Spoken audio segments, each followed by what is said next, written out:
Hey YouTube, how's it going? Well, it's going slow and behind the times, that's how it's going. Because, as I'm sure everybody already knows, Vlog Monday didn't happen this week. Yeah, that's entirely my fault. I got lazy, I got distracted, I got tired, I got this, I got that, I got the other, probably 47 different kinds of excuses. And I'm not even going to bother to try to list them all. Just, they're there. And we deal and we go on. But, Vlog Monday will happen, at least that's the plan, next Monday. And so, here we are on Vlog Saturday. Because that's the day I'm actually doing this. Anyway, in regard to the problem I was discussing in the last video about the eye candy in the tower, I have continued working on this. Folks were talking about looking for software that is meant to operate the thing and so on. And of course, there is the remote that came with the thing that is supposed to work it. I mean, it very clearly right here has an off button that I have pressed many times while pointing it at the tower. Both the front, the sides, the top, so on. Each time receiving zero reaction. And then one time, very, very recently, I was looking at this thing again, and I noticed something that I had never spotted before. And probably most folks out here will realize what I'm talking about when I say, well, when I point out, I guess, when you get a new system that has a remote, one of the things you have to do in order for that remote to work is to remove a little piece of plastic that you can probably barely see on camera. It was stuck in here in the bottom of the remote, right there where the battery tray is.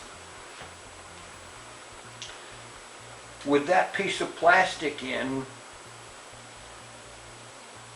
what it does is that it interrupts the connection. It goes between the battery contact and the battery.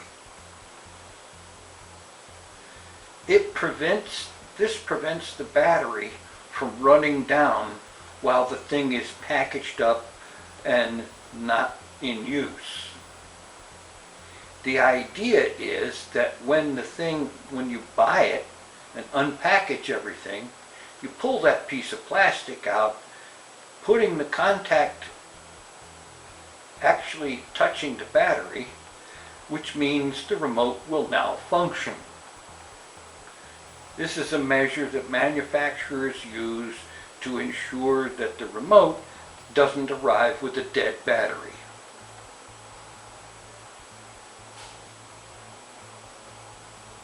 Why I never thought about that in all of this is completely duh.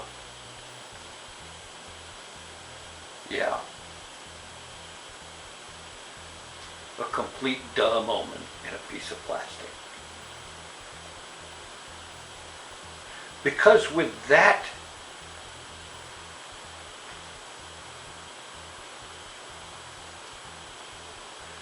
the remote works. And the off button works. And it stops the annoying eye candy that I don't want.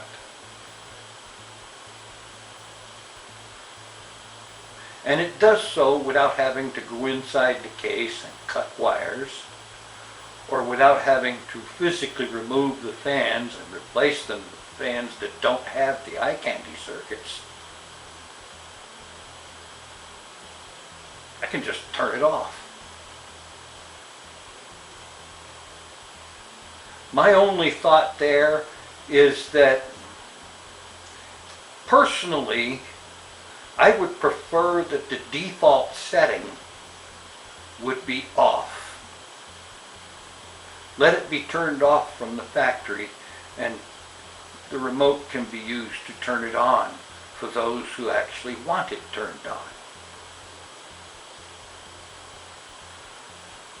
Of course, I have to admit that most people who buy such thing, especially since the eye candy is featured prominently in the advertising, the pictures that go with the advertising, that most people who buy this sort of thing are going to want the eye candy. But they should make it more prominent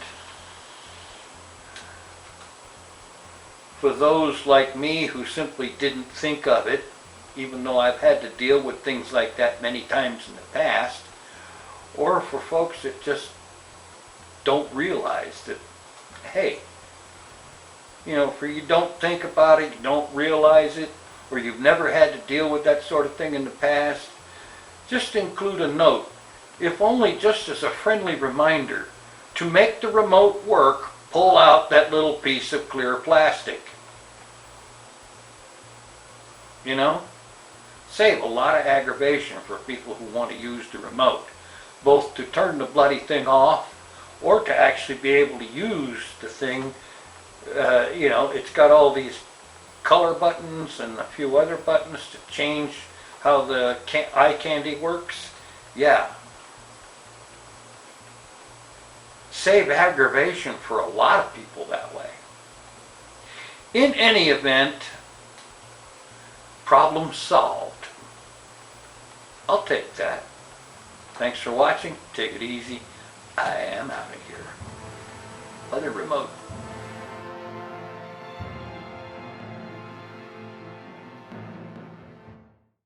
It's the TinFoilChef